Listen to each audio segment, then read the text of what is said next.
This week, we're going to continue our lesson from last week about the men who Jesus chose to be his disciples. The men who learned from Jesus, the men who would carry this amazing message of salvation into the world. But these men were all different jobs, different personalities. And this is good news for all of us. It just means that God wants to use all of us in this world to tell others about him.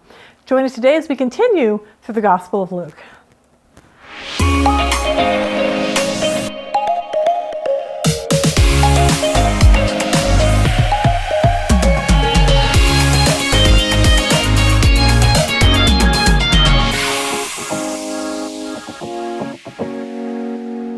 Jesus is pulling together a team of men who are completely different. So in this room, we have completely different women, and that's a good thing.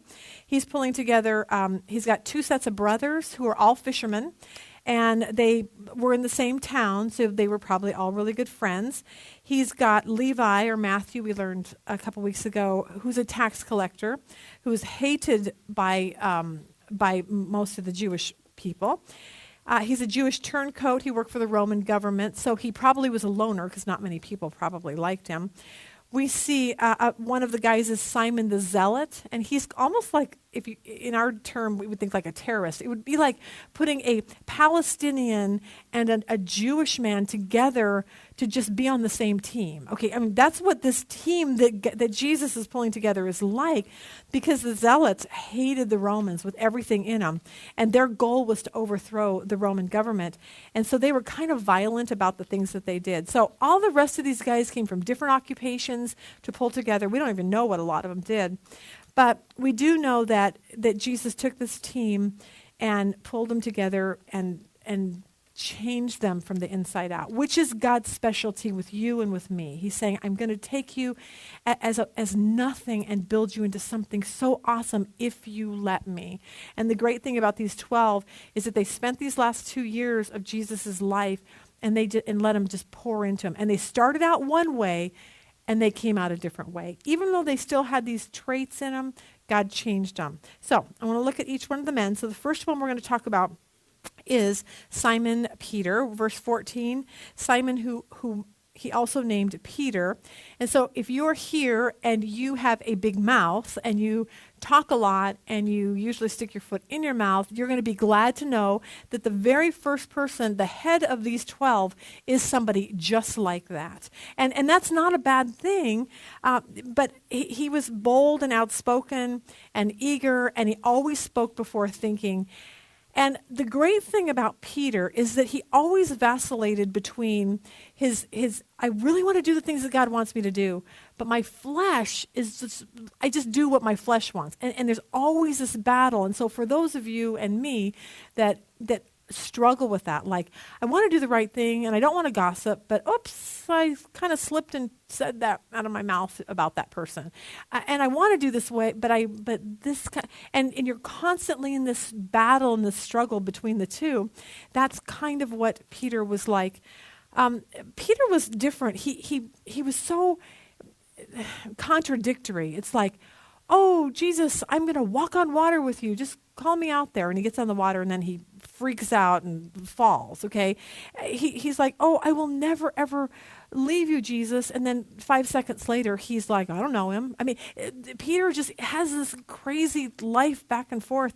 And yet he's the leader for these 12 people. And Jesus said, I'm going to take you, Peter, with your personality, and I'm going to change you. I was glad to know Peter helped me last week. I woke up last Tuesday. I was doing the marriage class on Tuesday night. I woke up annoyed with every person that came into my contact that day. Like, I can't even tell you why. I don't know what my problem was. I was so grumpy, and we went to set up the marriage class, and everything wasn't ironed right, and then I was frustrated, and I'm trying to iron, and I'm mad at Rob, and try doing that. You're trying to teach a marriage class about how to have a good marriage, and I'm so frustrated with him about everything, and he got home that night, and he's like, what's your problem today? I'm like, I don't know. It just, but it made me feel better about Peter, knowing that, Peter was like that too. Like, everyone has their days where they just can't wake up like that, and you just got to go with it. And so I was very happy to know that I was glad to have Peter as someone that I could look to say, thanks, Peter, I feel your pain. So Peter's name is mentioned more in the Gospels than any other name except Jesus, so he's kind of a big deal. Peter speaks the most. Jesus speaks to Peter the most. This is kind of funny. Peter is reprimanded by Jesus, and Peter reprimands Jesus, if you can even imagine that, but he really does. Peter confesses Jesus more boldly, but he denies Jesus also more boldly. So this is the kind of thing that Peter is. Jesus seems to be really a lot harder on Peter than anybody else, and I think it's because he saw so much in Peter and he wanted so desperately to mold him into something, but there was a lot that he had to work out in his life. John MacArthur says in his book, all of that contributed to making him the leader Christ wanted him to be. God took a common man with an ambivalent, vacillating, impulsive, unsubmissive personality and shaped him into a rock-like leader, the greatest preacher among the apostles, and in every sense, the dominant figure in the first 12 chapters of Acts where the church was born. So he comes along, Jesus takes Peter, and in 2 years, he takes him from a fisherman to look at Acts 2:14 at Pentecost. After Jesus is resurrected and the early church starts, here's Peter.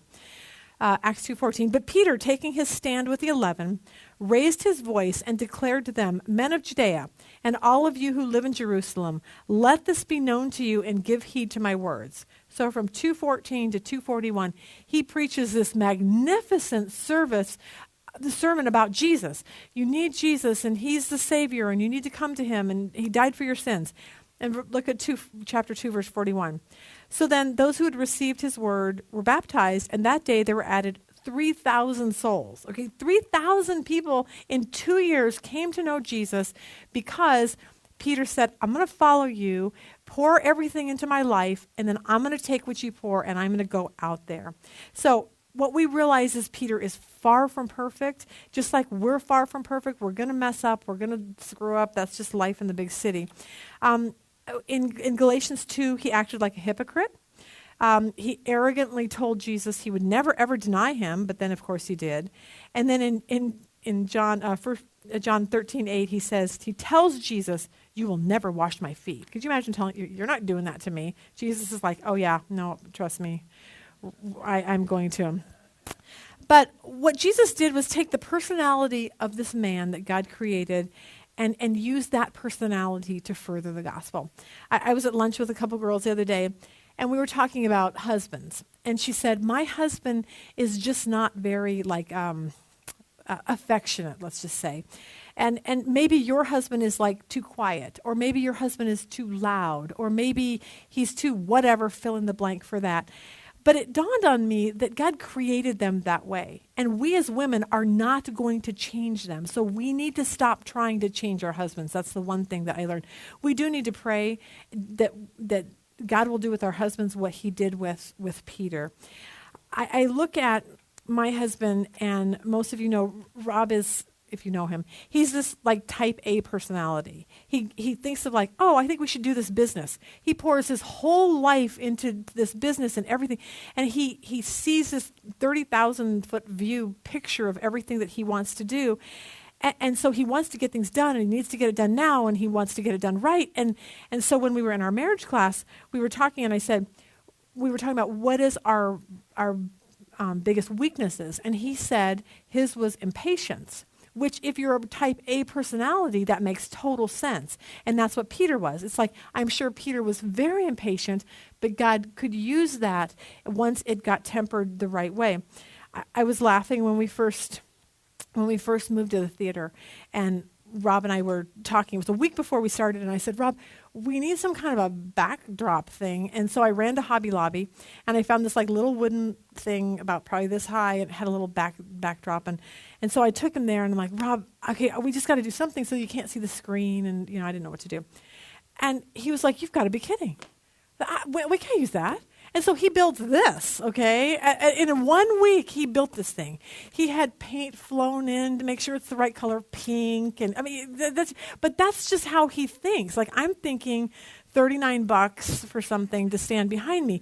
But that's just the difference between the two of us, is that God made him that way, and instead of squelching that, I need to say, okay, God made you that way, and now what's he gonna do with that because of the way that you are? So when we talked about what my greatest weakness was, I told him, I said, I think mine is that I think I'm right all the time, okay? But then I countered that with, I think all women think that, and I also think that we probably are right most of the time. So I don't know if it's just me, if it's just the whole women's race, but so we were walking, and I said, I don't know, if something's greatest strength is your greatest weakness, I wonder how that works out. And then it dawned on me that because I do this, I have to read, I have to study. When I get up here and talk about this stuff, I pretty much need to be right. And if I'm not, then that's kind of a bad thing, and you won't come back, and I shouldn't do it if it's not right. But then it dawned on me that it spills over into my marriage, of thinking that I need to be right in my marriage too, along with this. And so it's usually whatever your greatest strength is, it's also going to be your greatest weakness. And so now you've got this tension in your life, and I think that's what Peter was feeling. Now the problem is when we start saying things like, well, it's just the way I am. I mean, if Rob just sat around and said, well, I'm just impatient and I can't, you're just going to have to get over it, that would be a bad thing. If Peter would have said, I'm just the way I am, and left it at that, we would never have. I was just reading 1 Peter the other day. It was so shocking. This is what Peter says. He spends his time with Jesus. He writes 1 and 2 Peter. And this is what one of the verses. God opposes the proud and gives grace to the humble. This is Peter.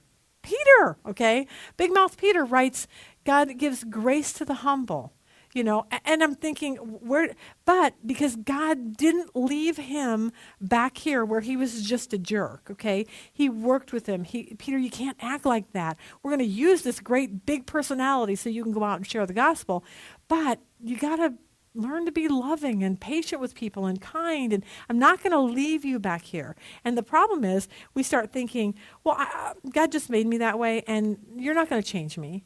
I'm not going to change you, but hopefully, God's the only one that can change us. But so if you have a personality like Peter, I'm going to say don't get down on yourself about it, embrace it, but don't stop there and just make excuses for the way that you are. And it goes with all of these different personalities. We can't just say, I am this way and I'm never going to change because God just made me this way. Like, I have to really be careful when Rob and I are talking to just not say, well, no, this is just the way it is. Like, I have to really consciously say, God, you got to let me, I need to listen to him. I need to stop trying to be right all the time. Because my personality says that, but if I stay that way, I'm just going to be a witch to Rob the entire time we're married, and I'm going to think that I'm always right. I can't be that way. So I want God to take what he's given me, but I want him to temper that with love and compassion and kindness and all the things that he wants to do. We can't get stuck over here with just, I am just the way I am.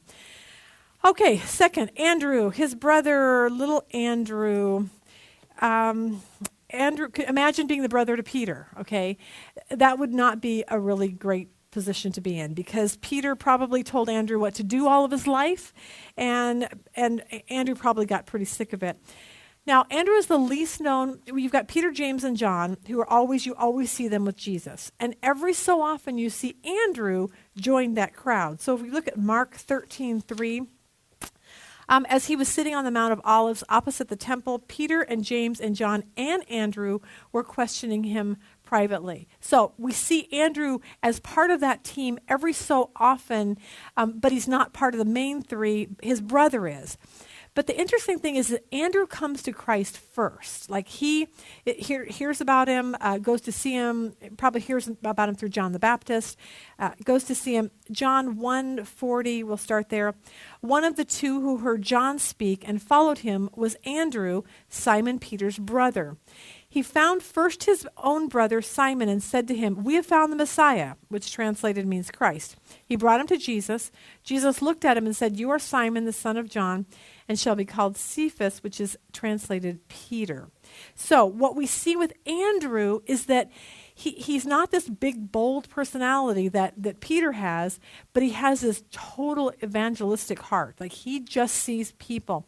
Peter sees crowds.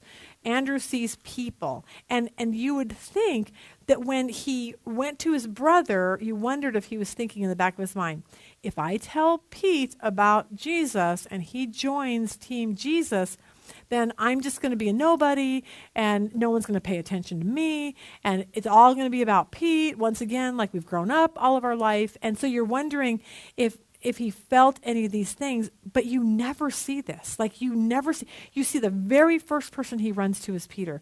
Because I think in his mind he's thinking, if I actually get Peter to come to Christ, oh my gosh, we can rock this world for Jesus because of his personality. But you see, Andrew's just different. He's evangelistic at heart, and he always lived in the shadow, but it didn't seem to bother him at all when it came to Christ. Andrew had a willingness to share the gospel regardless of whatever. The other day, we were driving along, and Dusty he was sitting next to me, and he had his feet up on the dash, which is where the airbag is. And we were just driving along, stopped at a stoplight, and somebody rolled down their window and was trying to get our attention. So I rolled down the window thinking I had a flat tire or something, and he said, I just want you to know that if you put your feet up on the airbag thing, if you got in an accident, it would probably kill you. And he said, I know that because of personal experience in my life when something really bad happened, and I just want you to know that. And I was so shocked. I was like, oh my gosh, thank you so much that you cared that much to stop, roll down the window, and tell me that, because that was how important it was. So I drove away and I said, oh my gosh, we should share the gospel that way. Like, we just pull up at a stoplight, roll down our window, and we just be like, hey, there's a heaven, there's a hell. Do you know where you're going? Because you got to follow Jesus if you want to go to heaven. So I told Cheyenne that, and she goes, Mom, that's just so creepy. Like, people would never come to Jesus that way. But I thought, here's a man, and this man reminded me of Andrew. Like, he didn't really care who I was, or he just wanted me to know that something bad could happen if we didn't do what he asked us to do. And so that's when I saw him, I thought, that's what Andrew's like. He kind of gave me a good thing. So it doesn't matter who talks the most or who's the loudest. Every single person in this whole crew of people and everyone here, we all have different gifts. So I want to go through real quick 1 Corinthians 12. We're going to start in verse 12 because I want to remind us that you are not like me and I am not like you, and we're all different. And that's a really good thing because we're a body. We're not, it's like if my whole body was just like a nose, that would be kind of weird. Like, I couldn't talk and I couldn't hear. I could smell really good, but I couldn't, that would be the extent of it. So we have different parts to our body that make up a body. So, verse 12, for even as the body is one and yet has many members, all the members of the body, though they are many, are one body, so also is Christ.